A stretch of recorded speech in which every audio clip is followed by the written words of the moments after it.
Bonjour, vous souhaitez placer votre argent en bourse? Que ce soit pour devenir riche ou simplement pour vous assurer un revenu plus tard, notamment au moment de votre retraite? Vous vous demandez quel est le meilleur moyen de gagner de l'argent en prenant le moins de risques possible, en évitant de tout perdre? Si oui, cette vidéo est faite pour vous. Sinon, je ne sais pas très bien ce que vous faites là et j'espère que vous trouverez sur ma chaîne une autre vidéo qui pourra vous intéresser. Aujourd'hui, je vais donc vous parler de la meilleure façon de placer son argent, la façon la plus sûre, et je vais vous illustrer cela avec l'histoire d'un pari à 1 million de dollars. Ça vous intéresse, hein? À l'origine de ce pari, on retrouve Warren Buffett. Alors, Warren Buffett, pour celles et ceux qui ne connaissent pas, c'est un célèbre investisseur américain qui, en l'occurrence, est aujourd'hui la 9e personne la plus riche au monde, avec une fortune qui dépasse les 100 milliards de dollars, et qui a longtemps été la 2e personne la plus riche, juste derrière Bill Gates. Pour celles et ceux qui se poseraient la question, il n'y a aucun lien entre Warren Buffett et Marie-George Buffet, ancienne responsable et ancienne candidate à l'élection présidentielle du Parti communiste français. Mais je doute qu'il y ait beaucoup de monde qui se pose cette question parce que soit vous êtes assez vieux ou vieille pour savoir qui est Marie-George Buffet et donc dans ce cas, il ne vous est jamais venu à l'idée qu'il pourrait y avoir un lien entre Marie-George Buffet et Warren Buffett. Peut-être que vous savez même que en fait, ça ne s'écrit pas de la même façon, qu'il n'y a qu'un seul T à Marie-George Buffet. Soit vous n'êtes pas assez vieux pour savoir qui c'est, et dans ce cas, vous n'en avez sûrement rien à faire. Revenons donc à Warren Buffett qui, lors d'une soirée en 2007, affirme qu'il connaît le moyen le plus sûr de placer son argent en bourse et qu'il est tellement sûr de lui qu'il est prêt à parier 1 million de dollars. Alors certes, quand vous êtes Warren Buffett, 1 million de dollars par rapport à toute votre fortune qui dépasse les 100 milliards de dollars, ça peut sembler pas très important. Mais ça montre quand même à quel point est-ce que Warren Buffett était sûr de lui. De l'autre côté de ce pari, on a plusieurs personnes, dont Ted Seides, qui est un investisseur qui a publié des livres sur comment placer son argent en bourse, qui a un podcast à ce sujet, et qui, en l'occurrence, est encore un petit blanc, hein. On reste avec des mecs blancs riches, parce que ce sont eux qui ont l'argent et le pouvoir. Et même s'il n'a pas la fortune de Warren Buffett, donc il n'est pas aussi à l'aise avec l'idée de parier comme ça 1 million de dollars, il se dit quand même qu'il a une chance de gagner et il tente le coup. Alors sur quoi portait exactement ce pari entre Warren Buffett et Ted Seides? En l'occurrence, c'était un pari donc sur la meilleure façon de placer son argent en bourse. Est-ce qu'il vaut mieux faire confiance à un index fund? Ça, c'est la position de Warren Buffett. Un index fund en français, c'est un fonds indiciel. Ou est-ce qu'il vaut mieux faire confiance à un fonds d'investissement, un hedge fund? Ça, c'est la position de Ted Seides. Évidemment, pour comprendre les enjeux de ce pari, il faut savoir qu'est-ce que c'est qu'un index fund et qu'est-ce que c'est qu'un hedge fund. Un index fund, pour commencer, c'est un fonds qui regroupe des actions de toutes les entreprises présentes en bourse en proportion de leur poids.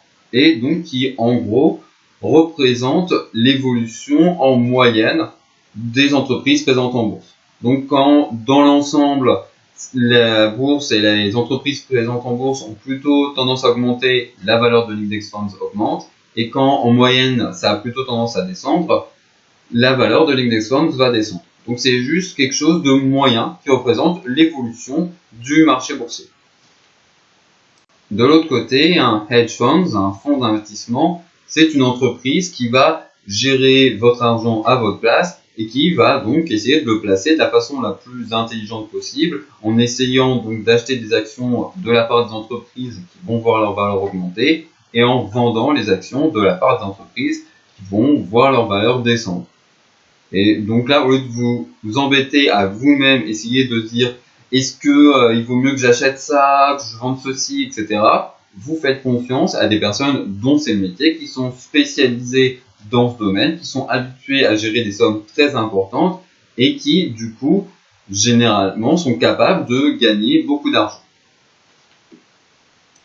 Je précise au passage que dans un hedge fund, vous avez des fonds de gestion qui sont plus importants que dans un index fund, tout simplement parce que dans un hedge fund, vous devez payer des personnes qui vont justement avoir beaucoup de compétences, être très qualifiées pour pouvoir bien placer votre argent, bien réfléchir à comment placer votre argent, alors que dans un index fund, il suffit de reproduire le cours et l'évolution du marché financier, donc c'est beaucoup moins compliqué. Pour savoir qui a raison, pour savoir s'il vaut mieux placer son argent dans un index fund ou dans un hedge fund, Warren Buffett propose de placer leur argent, une partie de leur argent en tout cas, donc d'un côté dans un index fund, de l'autre côté dans un hedge fund, à qui on fait confiance, qu'on connaît pour ses performances, ses très bonnes performances, et de voir 10 ans plus tard qui a gagné le plus d'argent. On est donc en 2007 et on se donne rendez-vous en 2017 pour savoir qui, à partir de la même somme qu'au départ, a gagné le plus d'argent.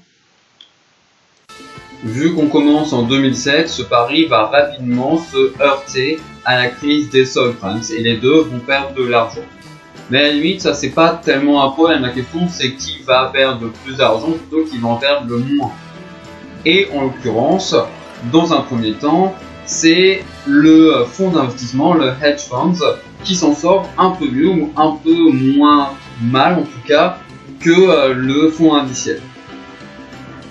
Mais en définitive, quand on arrive en 2017, c'est l'index funds qui s'en sort le mieux, qui a gagné le plus d'argent sur toute la période. Warren Buffett a gagné son pari. Alors, quelles sont les leçons qu'on peut tirer de cette histoire? Petit 1, évitez de parier 1 million de dollars face à Warren Buffett, une personne qui possède certainement plus d'argent que vous et qui connaît sans doute mieux les marchés financiers que vous. Petit 2, si vous voulez placer votre argent de façon sûre, notamment sur du long terme, il vaut mieux le placer dans un fonds indiciel, un index fund, plutôt que dans un fonds d'investissement, un hedge fund. Parce que, petit 3, même des personnes très qualifiées, très compétentes comme ça, qu'on retrouve dans les fonds d'investissement, elles ne réussiront pas, en tout cas pas sur le long terme, à faire mieux que le marché, que l'ensemble des décisions des personnes présentes sur le marché qui sont agrégées ensemble. Et c'est d'ailleurs un argument d'économistes libéraux comme Friedrich Hayek qui ont défendu l'idée que finalement une économie de marché, du fait qu'elle fonctionnait sur cette intelligence collective qui regroupe tout plein de décisions individuelles, des bonnes et des mauvaises, qui sont souvent accessibles dans un sens ou d'un autre, mais qui ensemble réussissent à faire une moyenne, cette économie de marché fonctionne mieux qu'une économie centralisée confiée aux mains d'un petit groupe d'experts aussi qualifiés et compétents soit-elle. Quatrième leçon. Si les marchés sont efficaces au point d'intégrer directement toute l'information disponible dans les prix.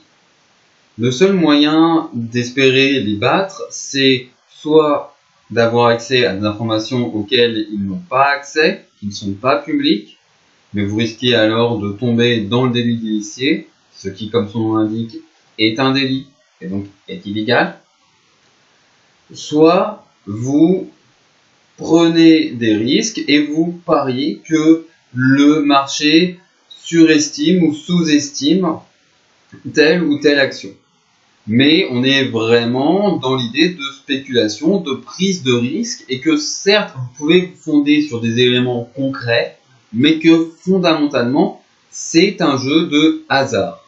Et que vous avez des chances de gagner certaines fois, mais vous avez autant de chances de perdre. Donc c'est pas parce que vous allez gagner de l'argent au début que ça veut dire que vous avez trouvé une méthode infaillible et que vous allez continuer à gagner de l'argent de cette façon. Je voudrais juste émettre quelques nuances, quelques réserves par rapport à ce que je viens de dire. Tout d'abord, ce n'est pas parce que l'intelligence collective du marché est plus efficace qu'un petit groupe d'experts ou d'expertes, que cela signifie qu'il faut totalement déréguler les marchés et laisser les entreprises faire ce qu'elles veulent. Pour plusieurs raisons. Parce que les marchés peuvent être victimes de défaillances qui les empêchent de prendre en compte toutes les informations, toutes les conséquences de leurs décisions.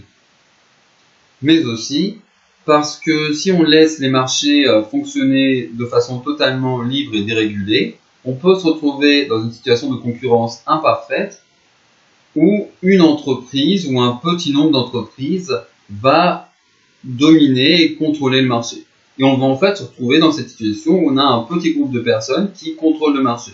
Sauf que au lieu d'avoir des personnes qui travaillent pour l'État, on va avoir des personnes à la tête d'une ou de plusieurs entreprises, mais ce sera une décision finalement tout aussi défavorable, voire plus, puisque évidemment le but de ces personnes ne sera pas de servir le bien commun de façon aussi imparfaite soit-il, mais ce sera de servir leurs propres intérêts et donc de gagner le plus d'argent au détriment d'une partie de la société. Enfin, deuxième nuance, ce n'est pas parce que les index funds font sur le long terme de meilleurs résultats ou de meilleures performances que les hedge funds que cela signifie qu'il faut placer tout son argent sur ce type de fonds et qu'il faudrait tout simplement supprimer les hedge funds. Parce qu'en réalité, comme je l'ai dit, les index funds ne font que refléter l'évolution des cours de marché. Et pour que justement les cours de marché puissent évoluer, il faut qu'il y ait des personnes qui achètent des titres financiers et d'autres personnes qui les vendent. Et ça, ce n'est pas le rôle d'un index fund. Le rôle d'un index fund, c'est juste de suivre l'évolution des achats et des ventes. Donc il faut qu'il y ait des personnes qui prennent des risques, qui décident d'acheter ou de vendre des actions en espérant gagner de l'argent, et qui, de fait, certaines fois vont en gagner, pour qu'il y ait une évolution des cours de marché, que le même simple principe d'index funds puisse exister. Voilà, j'espère avoir été assez clair. J'imagine que de toute façon, si vous avez des sommes importantes à gérer, que vous avez déjà l'habitude de placer votre argent sur les marchés financiers, vous n'avez pas besoin de moi. Si à l'inverse, vous cherchez à le placer de façon quand même assez prudente pour simplement avoir les meilleurs résultats possibles, notamment en vue de votre retraite, dans ce cas, contentez-vous d'un fonds indiciel, d'un index fund. Et sur ce, je vais remercier le podcast Planet Money de NPR et vous souhaiter une bonne journée.